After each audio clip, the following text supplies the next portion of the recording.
You're watching Let's Chat. Who else do you know that would wear a pig tie to work other than a guy who loves bacon like I do? And I do.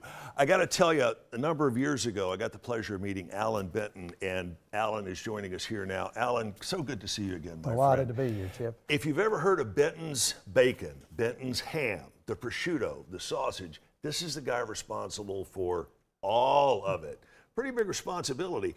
And your business over the past few years has just exploded. You're sending your products to how many different states? Probably every state in the union. Every state in the union. I think the only state that I can think of that I don't have a wholesale account in is probably North Dakota. North Dakota. I don't think I have one. You send this stuff to pretty high-end restaurants. Mostly high-end restaurants, that's correct. Mostly high-end restaurants. And we're talking Michelin star rated restaurants and beyond. What is the secret behind what you do? Whether it's the ham, whether it's the prosciutto, the sausage, or what? What do you attribute your success to? Well, I count my blessings every day that I'm still in business after this long, Chip, but from the time I started, I set out, I wanted to make a world-class product. And I won't tell you that it's a world-class product, but I can tell you I'll tell you it is. Well, my employees and myself, we strive every day in that business to make the best product that we know how to make, because quality is everything in my business. And I have heard you say that before, and I think the product definitely speaks for itself.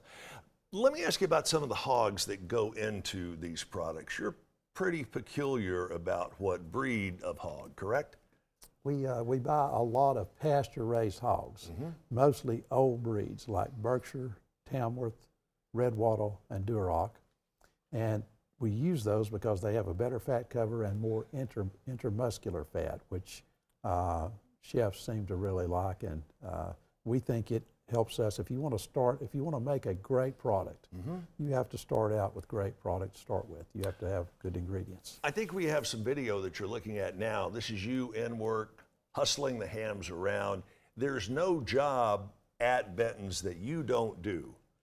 I've done everything. I do everything still, from unstopped drains, clean the floor, or whatever needs to be done. Clean the restroom if it needs attention. It pays off. How long have you guys been in business? The business, Chip, was started in 1947 by a local dairy farmer in our county named Albert Hicks. And Albert ran that business in his backyard from 1947 to 1973. The spring of '73, he had had enough and he quit. That fall, I heard he had quit, and I talked him into leasing me the little building in his backyard, not government inspected, just a tiny building in his backyard. And I ran it in his backyard the first 5 years I was in business. So I've been in business since 1973.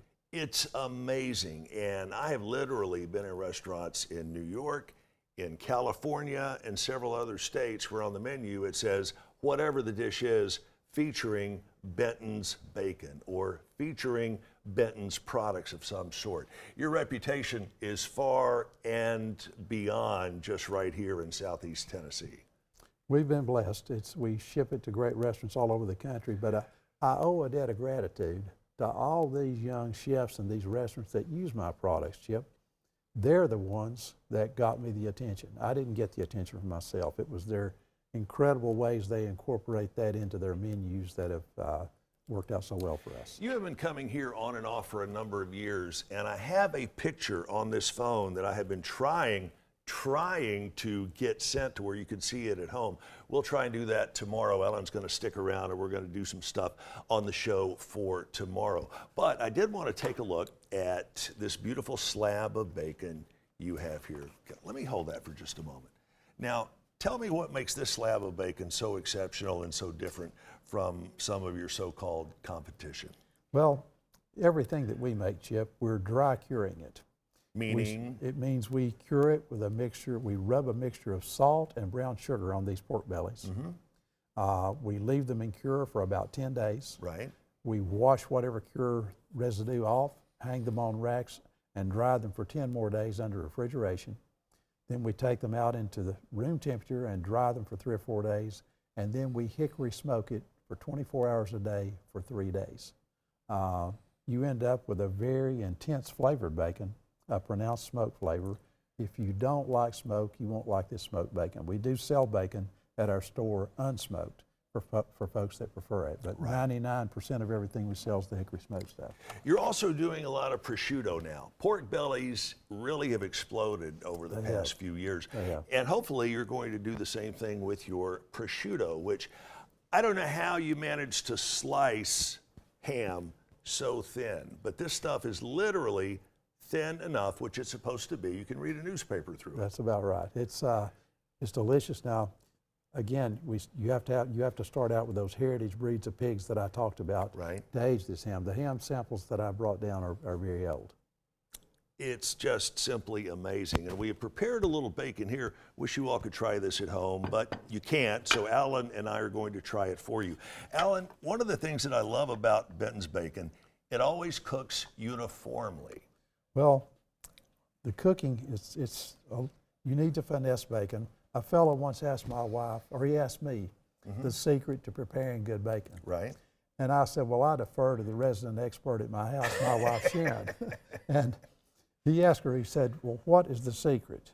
And her answer was, well, when you're frying bacon in a frying pan, you have to play with it. You can't just put it in there and walk away. Exactly. You've got to be mashing on it and turning on it. And the bacon that we make is best served so that you don't cook it real hard and crisp. You need to serve it so you can still bend it without breaking it when you serve it. And this time of the year is my favorite time to use my bacon because I love bacon, lettuce, tomato sandwiches. Oh, yeah. With a ripe garden tomato. This time of the year, that's the ultimate for me. A little bit of crispy lettuce, and I like it on a Texas toast kind of bread. Absolutely. Why are you going to put great bacon like this and a delicious homegrown tomato on one of these little pieces of weenie bread? You need to make sure and put it on the Texas toast, and it's absolutely mouth-wateringly delicious.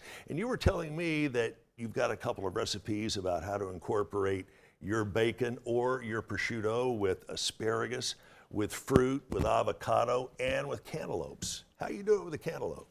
I love the prosciutto wrapped around a small bite of cantaloupe. You know how we typically would salt a piece of melon? Right. You don't salt it, you just wrap a small bite of that prosciutto around a small bite of a ripe cantaloupe. It is incredible. There's no doubt about it. I haven't had anything from your place that isn't incredible. Alan will be joining us tomorrow as we continue on Let's Chat. It's not International Bacon Day, but it might as well be because it certainly is around here. You're either going to be here tomorrow or Friday, one of those days. It ends in Y, but this is so good. How can folks find out more about your products? And you will ship also, right? We ship to residential addresses and restaurants all over the country. I think it's available in a couple of locations, maybe here in Chattanooga. They can call our store and find out. Lots of restaurants here in the area. Give us your website. Just Google Benton's Bacon. It'll take you to our Benton's Bacon. It'll take you to our website. There is none better, and I'll tell you what, this bacon is a work of art. We got to go. We'll see you tomorrow. Alan joins us Friday for another edition of Let's Chat.